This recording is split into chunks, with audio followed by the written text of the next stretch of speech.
Moro! Mä oon Raffe ja tervetuloa mun uudelle YouTube-kanavalle. Ja ei, mä en hylkää mun vanhoja kanavia, niihin tulee edelleen videoita. Mutta tää kanava on sellainen, mihin mä haluun tehdä videoita siitä, millaista elämä on sokeena.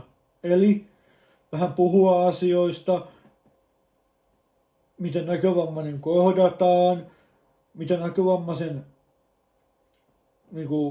huomioimisen tarkoittaa, mitä omia kokemuksia mulla on, onko mua kiusattu ja jos on, niin miksi ja miten, jotta kaikki ihmiset oppis ymmärtää sen, että miten näkövammaisia kuuluu auttaa ja kohdella.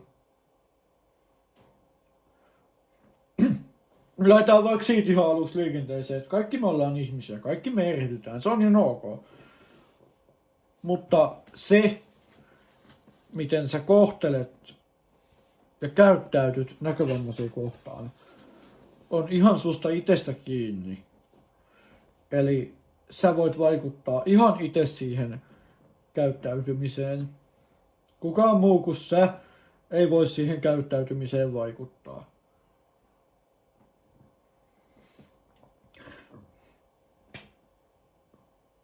Sä voit vaikuttaa itse omalta osalta siihen sun käyttäytymiseen näkövammaisen kanssa.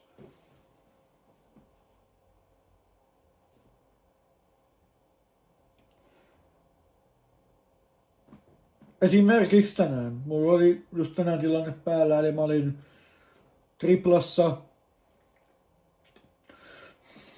Ootin siinä kaveria ja piti päästä kaverin junaa vastaan Ysiraiteelle ja toinen kaveri oli jo ehtinyt menee siitä, kun sen piti mennä himaan ja mä siinä odottelin sitten ja sitten kysyin, että hei anteeksi, mille raiteille tää kyseinen juna tulee ja sitten mulle sanottiin, että se on 8 ja sitten mä kysyin, että kuka voisi auttaa mut sinne ja yksi mies lähti saman tien auttamaan mua. Kiitos hänelle. Hänellä oli selvästi kokemusta asiasta, joten hän opasti tosi hyvin, joten pisteet siitä. Ehdottomasti pisteet siitä hänelle. Ja sitten selvisi, että tämä mies oli kattonut raiteen väärin ja se olikin Ysiraide. No. Tämä mies tekee silleen, että tämä mies saattaa mut sinne Ysiraiteelle ja sanoo vielä, että sori mä katsoin väärin, että se on Ysiraide. Sitten se kysyy vielä, että pärjäänkö mä, onko mulla kaikki hyvin. Huolehtii siis sen, että mulla on mitään hätää.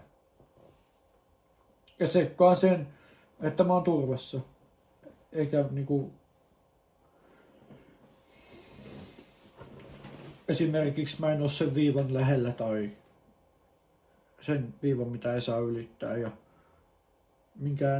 missään keskellä tietä en seiso ja näin.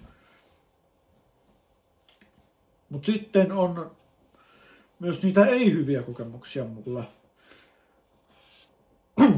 Esimerkiksi kerran mulla oli tilanne se, että mä olin taas Triplassa ja mä olin pyytänyt kuskia saattamaan mut sisälle. No, se oli sanonut ekan kerran, että joo. Sitten mä pyysin uudestaan, että saata mut sisään.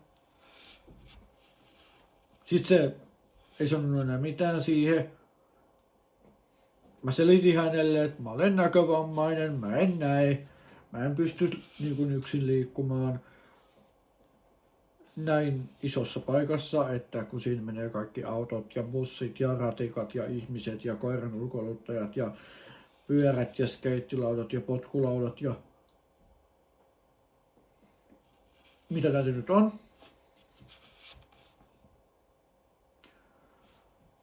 mutta siinä on jos jonkinmoista menopeliä, niin se kuski oli mulle silleen, joo, kävele tästä suoraan eteenpäin, niin kuin siitä auton luota. Että siellä on ovi. No, mä kävelen. Se kuski hyppää autoon ja lähtee veke. Se ei tsekkaa yhtään, että miten mä pärjään. Ja että pääseks mä. Vaan se sanoo mulle, että kävele suoraan eteenpäin, siellä on ovi. Hyppää autoon ja lähtee menee. Ja tää on se tapa, miten ei kuulu kohdella sokeita. Koska ihan oikeasti, hei, sokeet tarvii apua. Jos te näette ihmisen, jolla on valkoinen keppi, niin menkää kysyyn siltä, että onko sulla kaikki hyvin. Tarvitko sä apua? Ja auttakaa sitä. Koska voi oikeasti olla, että se sokea on ihan pulassa siellä jossain. Ja oikeasti tarvii apua. Ja vaikka mä en nyt uskallan rohkeasti kysyä ja avata suuni ja pyytää apua. Mutta kun meitäkin ihmisiä on niin monen junaa, niin jotkut sokeet ei ihan oikeasti uskalla pyytää sitä apua. Niin menkää rohkeasti ja kysykää, että hei, onko sulla kaikki hyvin? Voinko mä auttaa? Koska silloin te teette sokeelle hyvän teon, saatte siitä itsellenne hyvän fiiliksen ja se sokea pääsee turvalliseen paikkaan. Sille sokeellekin tulee paljon vähemmän ahdistunut fiilis. Koska 5% sokeista, maailman sokeista ihmisistä on sellaisia niin sanottuja umpisokeita, jotka ei näe mitään. Eli ne ei näe mustaa, ne ei näe pimeätä, ne ei näe valoa. Tosin mä tunnen valon, mutta mä en näe sitä. Mä vaan tunnen sen, sattuu silmiin. Ne ei näe mitään, niillä silmät vaan on päässä.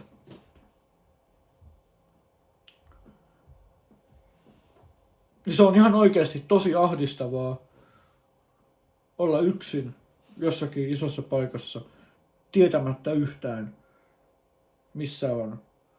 Onko keskellä ajotietä? Onko turvallinen paikka odottaa? Onko pääovella? Ja missä on pääovi? Vai onko missä?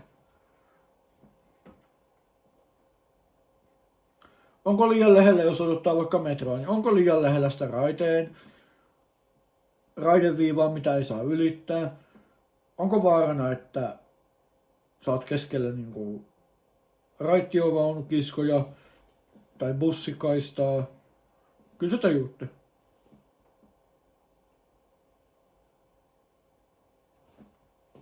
Mitä mä selitän tässä? Niin, tämän videon pointtina auttakaa ihmisiä. Tää ei koske pelkästään meitä sokeita ja näkövammaisia. Tää koskee pyörätuolilaisia, vanhuksia, ihan jokaista ihmistä tässä maailmassa.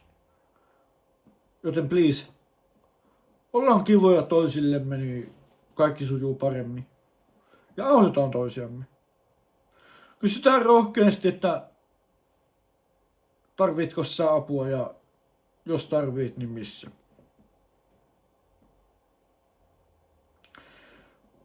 Koska te ette arvaa, kuinka hyvän työn te siinä teette, jos jotain tyyppiä autatte. Koska joku tyyppi voi ihan oikeasti tulla siitä tosi iloiseksi ja sille voi tulla tosi hyvä mieli siitä ja se voi olla vaikka loppuelämänsä kiitollinen niille ihmisille, jotka on auttanut.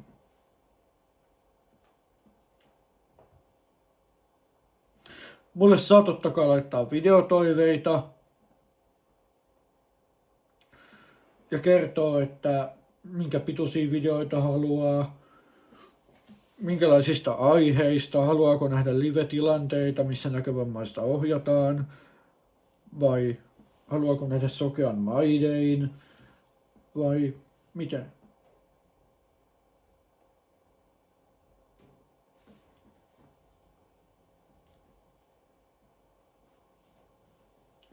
Mutta tässä oli tämä video. Kiitos kun katsoitte. Ja ei kun ensi videoon. Moi moi!